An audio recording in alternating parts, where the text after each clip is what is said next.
What if I told you that cute little vase you bought at the Rummage sale last week could make your life a literal living hell? That adorable aesthetic vintage antique reading chair with the perfect matching ottoman could possibly kill you. Don't even mention any type of doll.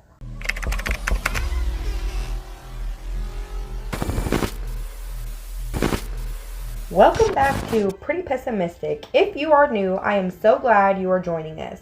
If you are returning, I appreciate your dedication, and your coming back is amazing. Everything to me, thank you so much. My name is Olivia, and on this channel we discuss mysterious topics, true crime, the paranormal, and other strange things like that. Today's video is about items from everyday household decor to the most expensive valuables of the royals. These items have some terrifying characteristics. Some objects are haunted, and others are said to be cursed. Either way, these items have horrifying histories. As always, grab a friend, aka me. We don't want to be scared alone. I don't want to waste any more of your time, so let's get right into these super creepy, haunted, or cursed objects.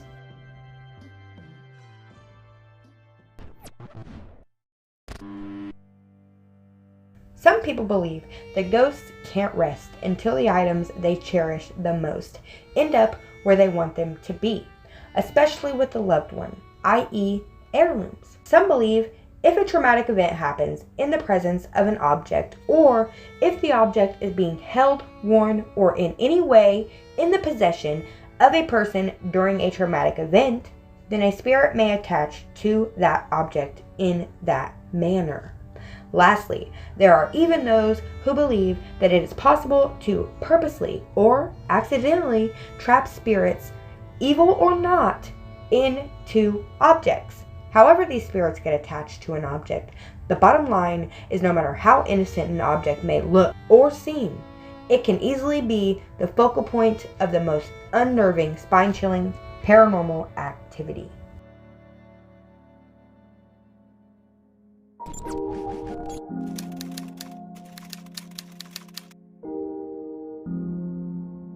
This first story is super creepy.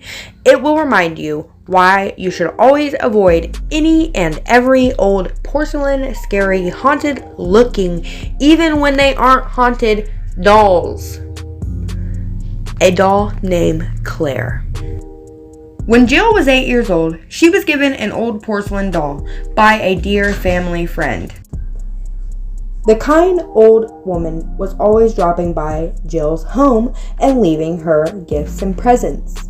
And this doll was the last thing she gave her before she passed away.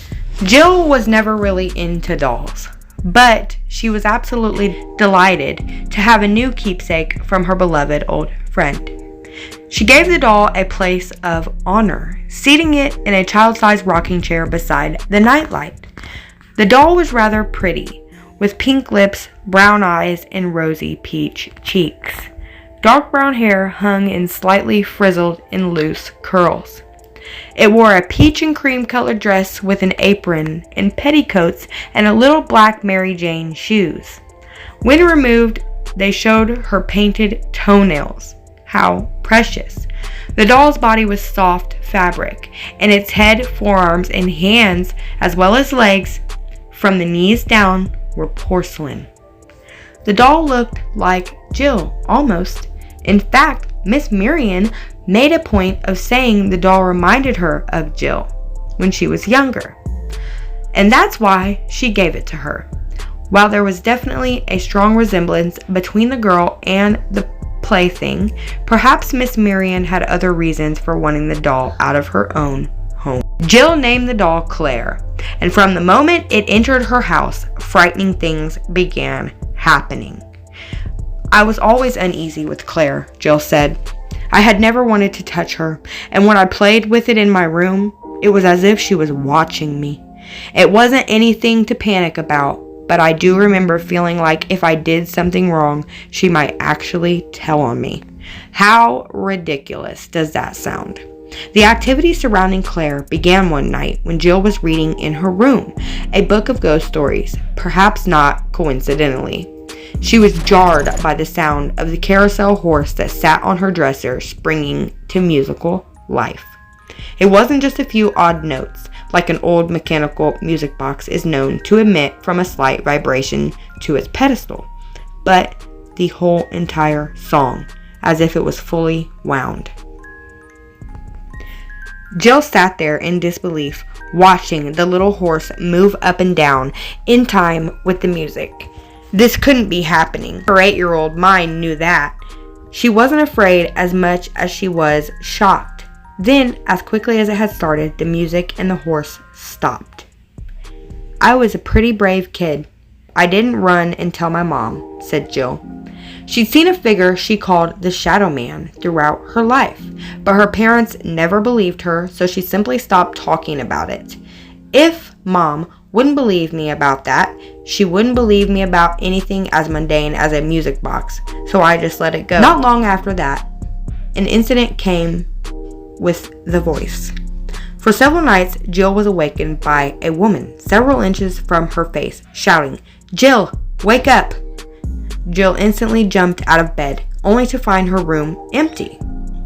Although the woman shouting her name died down after a few months, the phenomenon moved on to her younger brother.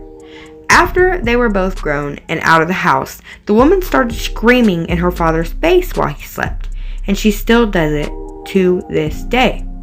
But even with the old woman no longer shouting at her to wake up at night, other little things began to happen to Jill. She would put an item in a certain place only to find it later on the floor right in front of the doll. Any item that went missing, and many did, would end up near the doll. One time, Jill even found a missing ring in the pockets of the doll's apron. Other strange things occurred around the doll as well. Books fell off shelves, and perfume scent enveloped the room without any verifiable cause. Jill didn't wear perfume. The night that changed Jill's opinion of Claire from being trickster to malevolent force sounds like something straight out of a horror movie. She awoke to thumping sounds coming from near her closet. Her sleepy eyes were drawn to the nightlight in the corner of the room and to the rocking chair in which Claire sat. Terror gripped her as she saw where the thumping sound was coming from. The rocking chair was swaying back and forth on its own. Staring at the doll, Jill saw its feet, which had previously been pointed in the opposite directions, slowly straighten themselves until they were both pointing up. In a moment of horror that still haunts Jill's nightmares to this day, the doll turned its head towards Jill, which should have been an impossibility since it was affixed to her cloth body. Its lifeless eyes were staring into Jill's soul. At the exact moment all 4 music boxes in Jill's room began to play in a full-out cacophony of creepiness. Jill was frozen with fear and screamed out for her parents. As soon as she did, the music boxes all stopped. Instantly, at once. Although Claire continued to stare at Jill. Yet, even after, Jill couldn't bring herself to get rid of Claire. She stuffed the doll in a box in the back of a storage closet and never allowed another one in her room. Even though Jill thought about Claire over the years, it wasn't until she shared this story that she realized a connection between Claire and Miss Marian that might explain the spirit attached to the doll. Miss Marian had sworn that the house she lived in was haunted by the spirits of the victims of a horrendous train accident that happened less than a mile from her home. In 1900, 38 people died as the train plunged into a flooded creek. Miss Marian was never quite sure where the doll came from. She found it while cleaning out a closet and had no recollection of ever buying it or receiving it as a gift either. Miss Miriam placed the doll on a shelf, and as soon as weird things began happening, cigar smoke materializing and blowing in her face, disembodied voices and footsteps coming from the basement, glass breaking with no shards to be found, perhaps the strangest incident following the doll's arrival was the day Miss Miriam found a set of gold teeth in her toilet. Miss Miriam also reported nights in which she would be tucked into bed by an unseen hand. The doll was known to move on its own throughout the house, from shelf to shelf, from stool to sofa, with no explanation as to how it got there. The doll could have been possessed by the spirit of one of the victims of the train wreck, or maybe it was even on the train when the accident happened. Perhaps it was the cause of the accident. If the doll can tuck an elderly woman into bed and make music boxes perform on command, who is to say it couldn't also force a train to plunge into a murky creek? Dolls are meant to be a thing of beauty, to be treasured and played with and loved by little girls all over the world. Claire, however, was probably meant to be right where Jill put it, in a box in the back of a storage closet forever.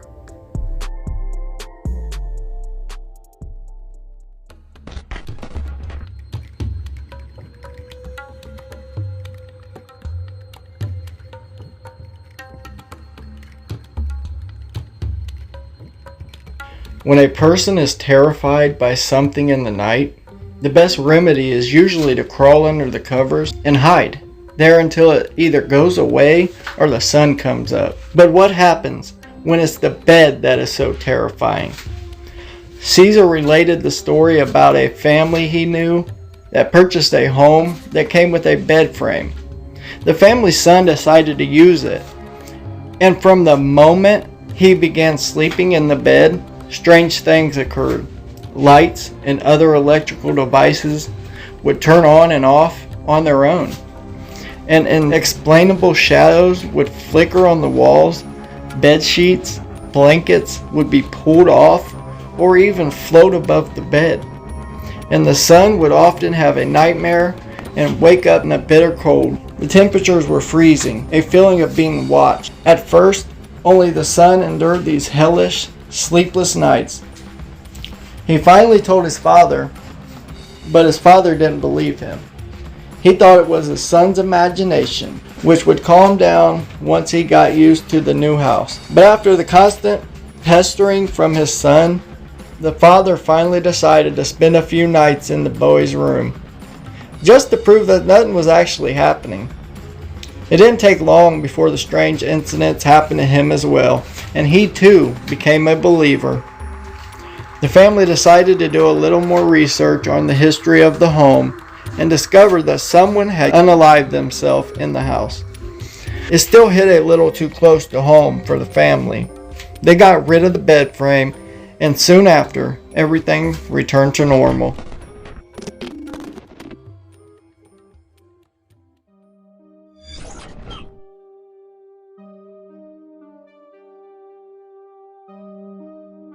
When Richard was a child, his mother owned a small wind-up travel clock that had been a gift from her grandmother. Richard never felt comfortable around the clock, saying it always gave him the creeps, even though he had no idea why. He said it looked like a small version of the famous Big Ben clock in London. It had a gold case and a green face with Roman numerals in a gold color. The hands and wind-up keys were brass. Although it was an ordinary little clock, it just never sat right with Richard. Just being in the same room with it would give him fits of paranoia, as if it was ticking down the minutes of his life. When Richard's great-grandmother died, the clock stopped working. No matter what was tried, it wouldn't start up again. Richard began to wonder if maybe the tick-tocks hadn't been measuring his life, but rather that of his great-grandmother. The thought was enough to send shivers down his spine. Richard's mother never threw the broken clock away because it held sentimental value for her, and every time he looked at it, he would get a sick feeling in the pit of his stomach. When his mother was out one day, Richard buried the clock in the backyard. He said his mother raised hell when she found out the clock was missing, but she never discovered what he had done with it. But even now, more than 30 years after he moved away from the buried haunted clock, Richard can still see its green face and brass hands in his sleep and hear its crazed second hand ticking away in the night.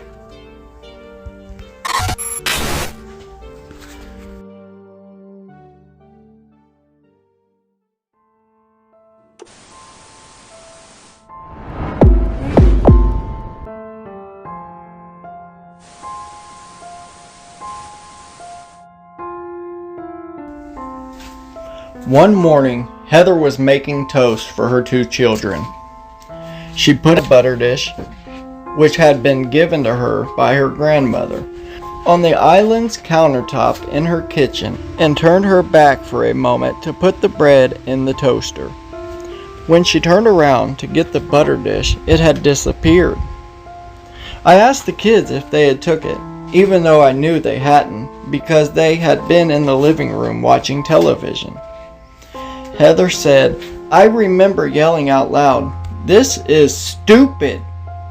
Who loses a butter dish?' Without the butter, Heather decided she'd have to make something else for breakfast instead. As she went to throw the toast in the trash, she looked back at the island in the kitchen, and the butter dish had reappeared right where she had left it. Heather didn't think much of the disappearing butter dish until it happened to her husband as well. One morning he had made toast, as Heather played with the children in the living room. When he reached for the butter dish, he saw it disappeared. He called out to Heather to see if she had moved it. I told him to just give it a minute and it would come back. Heather said, "At first he said, 'Yeah, right,' but when he looked down again, it was there again. I told him it was just haunted and he had to deal with it." That was 4 years ago, and the butter dish still has a tendency to disappear and reappear. Although there has been ghostly activity in her home, the butter dish seems to be the focus of the haunting.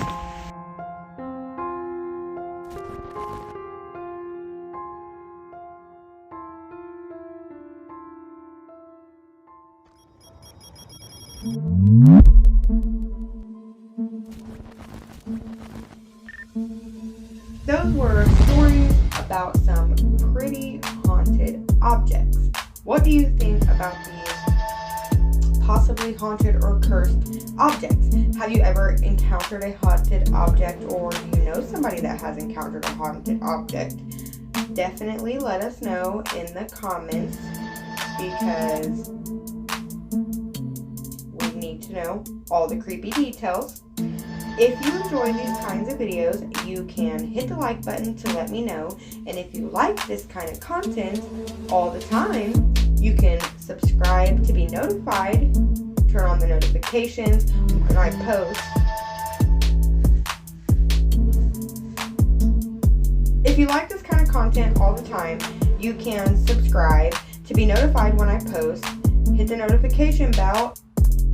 But what is really important is that you keep hanging out with me. I enjoy your company and conversations, so if you do too, another video is popping up on the screen any second. So just click one of those and let's get out of here and go chat about some other crazy stuff.